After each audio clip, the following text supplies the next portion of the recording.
So we will, that Chrysler, geez. We will get our acceleration here. All-wheel drive definitely helps it hook up. Hey everyone, it's Ben Hardy here, and in today's we're going to be going over the all-new Mazda 3. Before we get into this video though, a huge shout out and thank you to the Tim Daly Mazda here in Southtown, Utah for giving me some time with this Mazda 3. I'm going to include a link to their inventory in the description down below so you can check what they have currently. If you have any questions or need any help, just ask for Jake. And then on a side note, if you want to save time and money the next time you purchase a car, link to my car buying guide in the description down below. Let's get into it.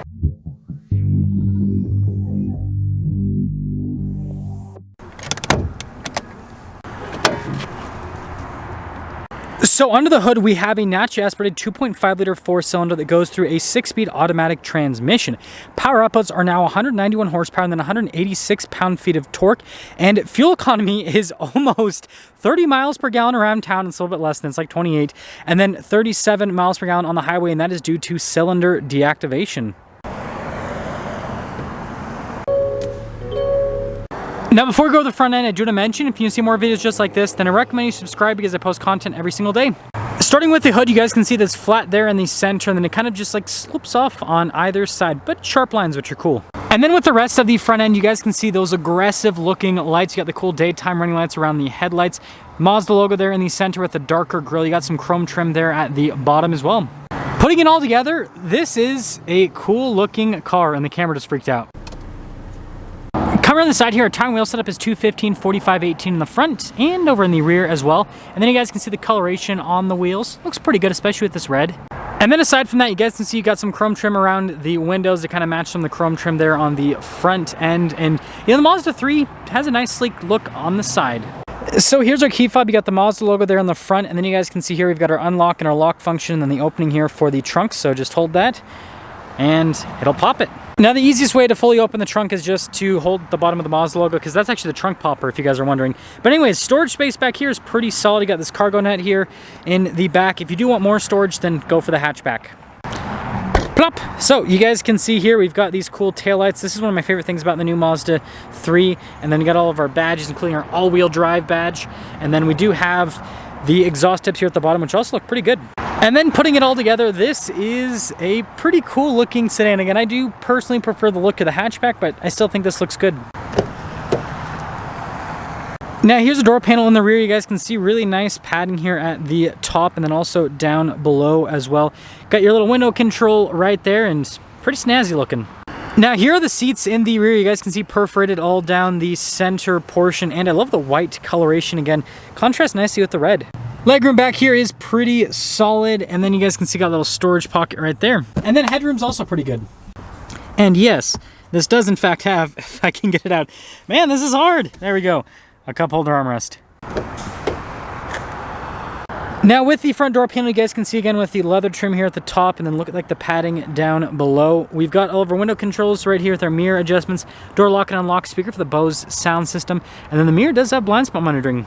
And then look at the front seats here. You guys can see again perforated all down the center portion. And then we do have our power adjustments there on the side. We got our memory seat function right here. You've got the trunk opening, and then you guys can see the stability control, and then also with the safety tech.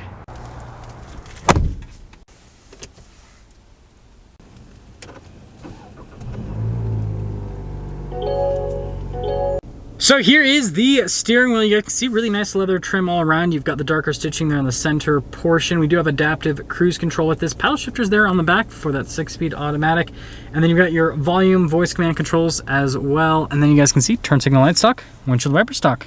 So we've got this gauge cluster here. You guys can see kind of analog there on either side, but then you got a screen there in the center, which you can scroll through to see different bits of info on the vehicle. Pretty standard stuff. And then we do have a sport mode as well.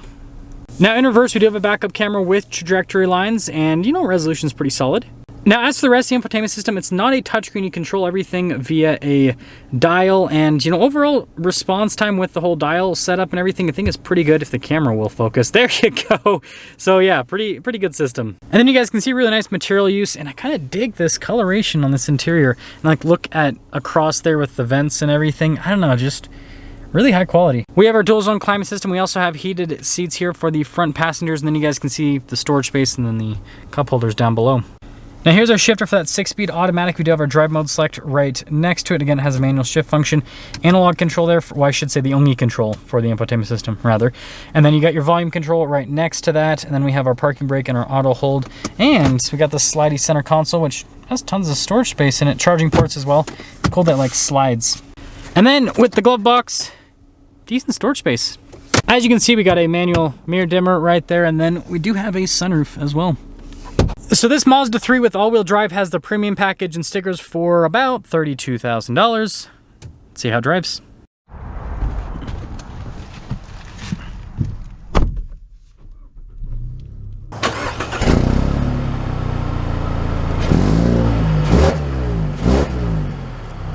Let's talk about visibility before we set off. Here's your visibility over the hood. You guys can now hopefully see the heads-up display.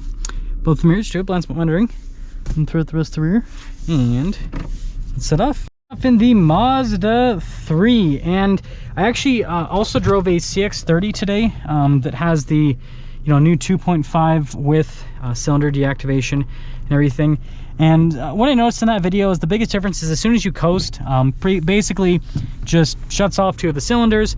And then the other part of it is it does feel slightly less responsive at like low speeds. So it's the price that you pay. When I say low speed, sorry, I need to rephrase it. Feels slightly less responsive at like initial throttle input, because again, sometimes half the cylinders are off, and so it's the price you pay for better fuel economy, basically. But other stuff with the Mazda 3, I think it's a really good car overall. They're comfortable, and like seat comfort's great, and this interior is super like high quality. Like it just, again, this feels like a luxury car, and it definitely is not at luxury car pricing. That is for sure.